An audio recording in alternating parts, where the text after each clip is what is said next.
Hello everyone, welcome to my channel education and job at the rate 94।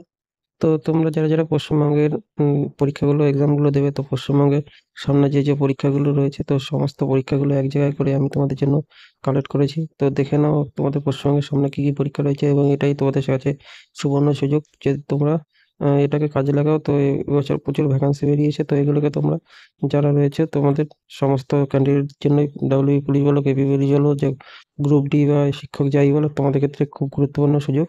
তো তোমরা দেখো কোন কোন পরীক্ষা কবে কবে রয়েছে। তো দেখো, যেটা আলোচনা করব তোমাদের কাছে সেটা হচ্ছে মিসেলিনিয়াস মেন্স, যেটা তোমাদের জানার কদিন আগে রেজাল্ট দিয়েছে 2023। তো সেটার পিলি রেজাল্ট দিয়েছে, তো সেখানে মেন এক্সাম তোমাদের 31শে আগস্ট তারিখে রয়েছে। এরপরে দেখো তোমাদের যেটা রয়েছে এসএলএসটি, অর্থাৎ 9-10 নবম দশম শিক্ষক যারা ফর্ম ফিল আপ করেছিল, তো তোমাদের 7ই সেপ্টেম্বর হচ্ছে পরীক্ষা আছে। এবং যারা 11-12 অর্থাৎ একাদশ দ্বাদশ এসএলএসটি রয়েছে, তাদের কিন্তু তোমাদের 14ই সেপ্টেম্বর পরীক্ষা রয়েছে। তো তোমরা সবাই ভালো করে পরীক্ষা দেবে।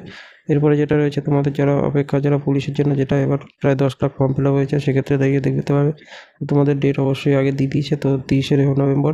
তো এটার জন্য অনেকে বসে রয়েছে, এবং এটা কিন্তু তোমাদের একটাই মাত্র এবার পরীক্ষা। এটা একটা পাস করলেই তোমাদের, তারপরে মাঠ পাস করলে ইন্টারভিউ 10 নিয়ে টোটাল 85 নম্বর, এবং 15 নম্বর নিয়ে তোমাদের পরীক্ষাই হবে।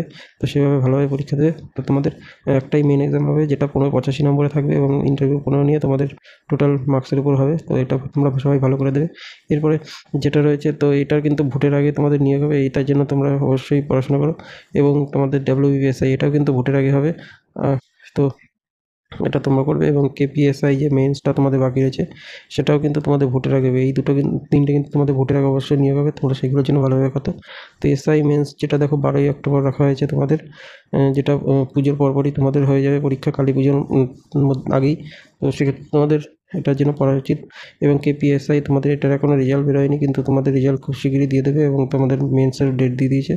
তো তাহলে তোমাদের সেক্ষেত্রে দাঁড়িয়ে তোমাদের আগস্টে, এই মাসে তোমাদের রেজাল্ট বেরোনোর কথা, এবং সেপ্টেম্বরে তোমাদের মাঠ হওয়ার কথা। তো পুজোর আগেই তোমাদের কিন্তু মাঠ হবে। তোমরা যারা কেপিএসআই জন্য পাস করবে ভাবছো, তো তারা কিন্তু অবশ্যই তোমার মাঠের জন্য প্রিপারেশন নাও। তোমাদের কিন্তু 15 অক্টোবর পরীক্ষার ডেট দিয়ে দিয়েছে, তাহলে সেক্ষেত্রে দাঁড়িয়ে সেপ্টেম্বরে তোমাদের কিন্তু মাঠ হবে। তো সেক্ষেত্রে তোমরা কিন্তু এটার জন্য প্রিপারেশন শুরু করো। এরপরে যেটা আছে কেপিএসআই পিলি, যেটা বললাম 12 অক্টোবর। তো এটাও কিন্তু তোমাদের ভোটের আগে যেতে হবে। তো এই পরীক্ষাটা আগে দিয়েছে, তারপরে দেখো কনস্টেবল 30শে নভেম্বর, কারণ এটার একটা এই পরীক্ষা, তাই জন্য এটা পরে পরীক্ষা দিয়েছে। আগে কেপিএসআইটা তোমাদের নিয়ে যাবে, এবং তারপরে তোমাদের এইটার তোমাদের মাঠ দিয়ে তারপরে কিন্তু কনস্টেবলের মাঠ হবে। তো তারপরে কিন্তু এসআইয়ের মাঠের পরে কিন্তু মেন এক্সাম তোমাদের টাইম দেবে না। এরপরে যেটা দেখো কেপি কনস্টেবল প্রি, যেটা রয়েছে 1 ফেব্রুয়ারি 2026 তোমাদের এক্সাম রয়েছে। তো এটাও তোমাদের কিন্তু ভোটের আগে না হওয়ার চান্স বেশি। তো পরীক্ষা নিয়ে তোমাদের রেখে দেবে, কিন্তু রেজাল্ট তোমাদের ভোটের পরেই বেরোবে। এরপরে যেটা রয়েছে ডাব্লিউবিএসএসসি গ্রুপ সি, যেটা 26শে অক্টোবর তোমাদের, যেটা নোটিফিকেশন এই মাসেই বেরোনোর কথা রয়েছে তোমাদের, সেটা কিন্তু পরীক্ষার ডেট দিয়ে দিয়েছে, 26শে অক্টোবর হবে। এবং তোমাদের যেটা ডাব্লিউবিএসএসসি গ্রুপ ডি, যেটা 2 নভেম্বর রয়েছে।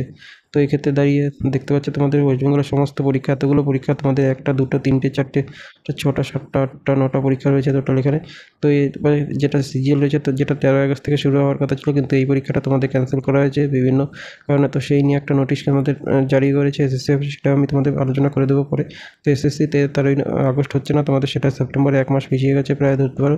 তো সেক্ষেত্রে দাঁড়িয়ে তোমাদের এই যে এই পরীক্ষাগুলোর কথা বললাম, এগুলোর জন্য তোমরা অবশ্যই প্রিপারেশন নাও। ওয়েস্ট বেঙ্গলের যারা ছেলেমেয়েরা রয়েছে, তোমাদের জন্য খুবই সুবর্ণ সুযোগ রয়েছে। তো এই সুযোগ হাতছাড়া করলে আবার কবে তোমরা নিয়োগ পাবে কোনো ঠিক নেই।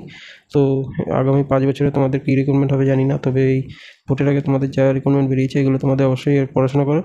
তো আজকের ভিডিওটা এইটুকু। তো ভিডিওটা ভালো লাগলে তোমরা লাইক শেয়ার সাবস্ক্রাইব করে দিও। Thank you.